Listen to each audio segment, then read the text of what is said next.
Hi guys, ঘড়িতে 6:05 ready হচ্ছি বেরোনোর জন্য। আমার ট্রেন রয়েছে 9:30 থেকে মালদা স্টেশন থেকে। ও শু পরবো, শু পরেই বেরোচ্ছি।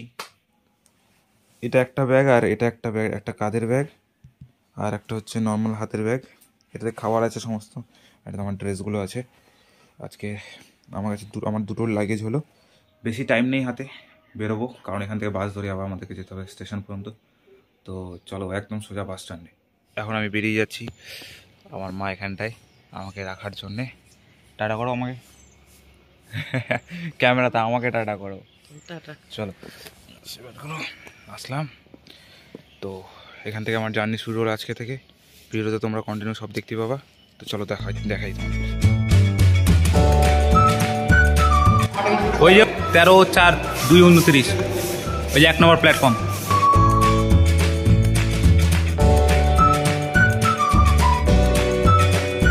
ট্রেন এখানে প্ল্যাটফর্মে দাঁড়িয়ে আছে আর আমরা জানি না, অ্যানাউন্সমেন্ট হলো তারপর জানতে পারলাম। ট্রেনের নাম্বারটা যে দেখবো এইটুকুও বুদ্ধি আমাদের নেই।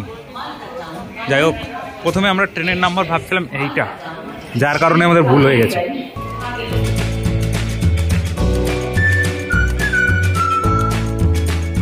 ট্রেনের মধ্যে এসে গেছি, বসে গেছি সিটে। ও আমার পাশেই আছে, কারণ ওর সিট একেবারে পড়েছে S10-এ আর আমার S4-এ। যে আছে আমার পাশে 48, তাকে বলবে, রিকোয়েস্ট করবো আমরা যে তুমি ওই সিটটা নিয়ে নাও। এটা লিগাল কিনা জানি না, বাস রিকোয়েস্ট করবো আমরা, যে থাকে তো ভালো।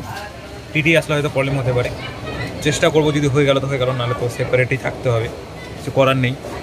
আপাতত ফাঁকা আছে, কিছুক্ষণের মধ্যে হয়তো ভরে যাবে 2-3টে স্টেশন যাওয়ার পরই। ট্রেন ঠিক টাইমে চালু করে দিয়েছে, এখন 9:32 ট্রেন চালু করে দিয়েছে, দেখতেই পাচ্ছ। এখন ঘড়িতে 9:32 আর ট্রেন চালু করে দিয়েছে, দেখতেই পাচ্ছ। আমরা ভাবছি আমরা খেয়ে নিই আগে খাবার খেয়ে নিলেই কমপ্লিট। ট্রেন ছাড়া কিছুক্ষণের মধ্যেই আমরা ফারাক্কা পৌঁছে যাই। আর দেখতেই পাচ্ছ আমরা ক্রস করছি, কত জল। ফারাক্কা বাদ দেখতে দেখতে একটু পেট পুজো করে নিলাম, আর তারপরেই একটু চোখ লেগে গেছিলো, তাই হালকা করে শুয়ে পড়েছিলাম। কিন্তু যখন আমার চোখ খুলে দেখি আমার সিটে 3 জন বসে আছে। আমি বললাম তাদেরকে উঠে যাওয়ার কথা, কিন্তু তারা বলছে যে তারা সামনেই একটা স্টেশনে নেমে যাবে, তাই একটু কম্প্রোমাইজ করতে। যাই হোক, বয়স্ক একজন লোক ছিল, একজন মহিলা ছিল, তাই আমি তাদের কিছু বলিনি। কিন্তু তারা আসলে প্রত্যেকে প্রয়াগ যাচ্ছে। তারা বানারস, এই ট্রেনটা বানারস যাবে, সেখান থেকে তারা ট্রেন চেঞ্জ করে প্রয়াগ। এটা কথা আমি পরে জানতে পারি। এই চক্করে পুরো 300-350 কিলোমিটার আমি এক জায়গায় বসে আমারই সিটে ছোট্টভাবে বসে গেছি। যাই হোক, সবাই যাচ্ছে কষ্ট করে, এখন এত ভিড়, তাই কিছু বলিনি। এই সব করতে করতেই কখন যে রাত হয়ে গেছে আর খিদা পেয়ে গেছিলো। যাই হোক, একটা ভেজ থালি নিয়ে ঝটপট পেট পুজোটা করে নিলাম। অনেকক্ষণ ধরেই আমাদের ট্রেন একটা জায়গায় দাঁড়িয়ে ছিল, তাই জানলা খুলে যখন বাইরে দেখি বেশ আরও 2-3টে ট্রেন দাঁড়িয়ে আছে, সঙ্গে আশেপাশে মালগাড়িগুলোও রিপেয়ার হচ্ছে সেখানে। তারপরেই আমাদের ট্রেন ছাড়ে আর আমরা পৌঁছে যাই কাশি। বগির অপোজিট সাইডের জানলাগুলো দিয়ে যখন আমি দেখতে পাই এই অপরূপ দৃশ্য, যেখানে কাশির ঘাট, বেশ রাতের দিকে নির্জন, কিন্তু খুব সুন্দর একটা পরিবেশ, বেশ আমার ভালো লেগেছিল। আমরা এখন কাশিতে এসে গেছি, এটা এখন কাশি স্টেশন।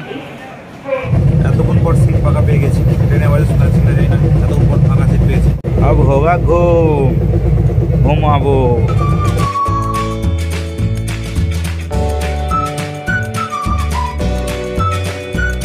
এখন বাজে 10:47, প্রায় 11টা।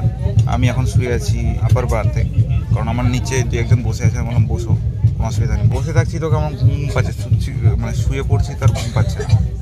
তো বেশিক্ষণ নেই, এখন 11টা বাজে। 3-3:30 মধ্যে আই থিঙ্ক নেমে যাবো আমরা। আর এর মধ্যে আর কোনো ভিডিও করবো না ভেবেছি, এর মধ্যে আর কোনো ভিডিও তেমন দেখানোর মতন নেই, একবারে নেমে তোমাদের সাথে কথা হচ্ছে। যাই হোক, নেমে পড়েছি গাইজ, আমরা নেমে তো পড়েছিলাম, কিন্তু বাইরে বেরোনোর জন্য কোনো ওভারব্রিজ খুঁজে পাচ্ছিলাম না। আশেপাশে অনেক খোঁজার পরও কিছু দেখতে পাচ্ছিলাম না। তখন থেকে ওভারব্রিজ খোঁজার চেষ্টা করছি, কিন্তু ওভারব্রিজ নেই। এখন জানতে পারলাম যেখানে নিচে যাওয়ার রাস্তা আছে, আই থিঙ্ক নিচ দিক দিয়ে পাস করার রাস্তা আছে। টানেল গাইজ, ভাই দেখ, লোক দেখ খালি। এরপর সবার মতনই আমরা ওই টানেলটা ধরেই চলে আসলাম বাইরের দিকে। এসে দেখি যে হ্যাঁ, এটাই হচ্ছে রাস্তা, এটা দিয়ে সবাই বেরোচ্ছে।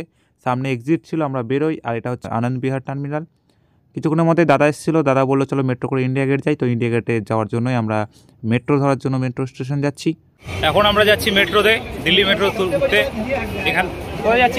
এখান থেকে আমরা মেট্রো করে যাবো ইন্ডিয়া গেট। তো মেট্রো প্রথমবার দিল্লি মেট্রোতে উঠবো।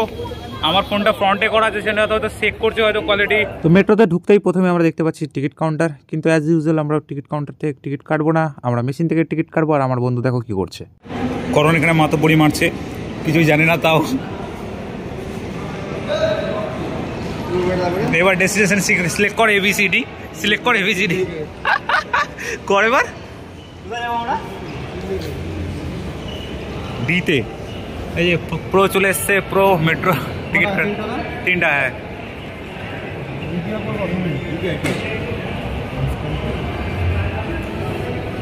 লে তুমি দিবা না, তোমার দেওয়ার কথা। চলে এসছে, এত তাড়াহুড়া হলো যে কি কি করলাম দেখাতে পারলাম না। আমাদের কলকাতায় চলে পয়সা টাইপের জিনিসটা, এখানে চলছে এই যে কিউআর কোড, এই যাবে।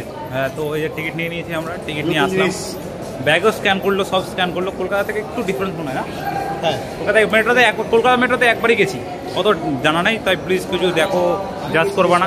ফার্স্ট টাইম এক্সপিরিয়েন্স করছি আমরা সবই, দিল্লি মেট্রো আমার ফার্স্ট টাইম। এরপর আমরা এখন এখান থেকে মেট্রো ধরবো। আমরা নিয়েছি 3 নাম্বার কি আনন্দ বিহার টু দিল্লি গেট। আমরা দিল্লি গেটে যাচ্ছি, মানে ইন্ডিয়া গেটে যাচ্ছি।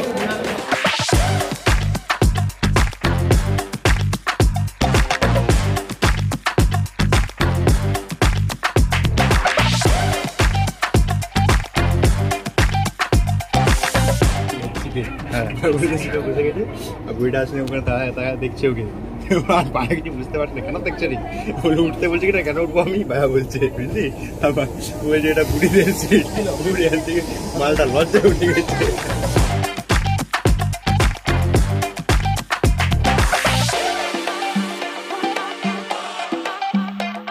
তো আমরা এখন পৌঁছে গেছি ইন্ডিয়া গেটে সামনে, ওটা থেকে নেমে গেলাম। আর ইন্ডিয়া গেটে একদম কিছুটা সামনে নামিয়েছে, দেখা যাক রাস্তা দিয়ে হাঁটছি। ওই সামনে কি ওটাই? তো আমরা পৌঁছে গেছি এখন ইন্ডিয়া গেটের সামনে। আমার সামনে ইন্ডিয়া গেট, এগুলো শুধু ছবিতেই দেখেছি, এখন সামনাসামনি দেখছি। ভালোই লাগছে, কিন্তু একটু ছোট লাগছে। আমার সবাই বলছে বড়, আমার তো ছোট লাগছে, কিন্তু দেখতে সুন্দর, লাইটিং এর জন্য কিন্তু দারুণ লাগছে, ভালোই লাগছে দেখতে, ভালো লাগছে দেখতে। তো গাইজ আমরা ইন্ডিয়া গেট থেকে এখন বেরিয়ে গেলাম। সত্যি বলতে ইন্ডিয়া গেট যে হাইপটা সবার মধ্যে রয়েছে, ফার্স্ট লুকে আমার অতটা মনে হলো না। ঠিক আছে, ভালো লাগলো, অনেক লোক আছে, হয়তো বসার জায়গা খুব ভালো একটা, অনেক ফরেনারকে দেখলাম ছবি টবি তুলছে। এখন পেয়েছে খুব ঘুম, তাই বেশিক্ষণ আমরা থাকলাম না। এখন ক্যাব করবো, ক্যাব করে সোজা বাড়ি, মানে দিদির বাড়ি, তারপর ওখানে গিয়ে ঘুমাবো। প্রচুর পেয়ে গেছে ঘুম। আজকের ব্লগটা এখানে শেষ করবো, দেখা হচ্ছে অন্য কোনো ব্লগে। ততক্ষণের জন্য টাটা, বাই।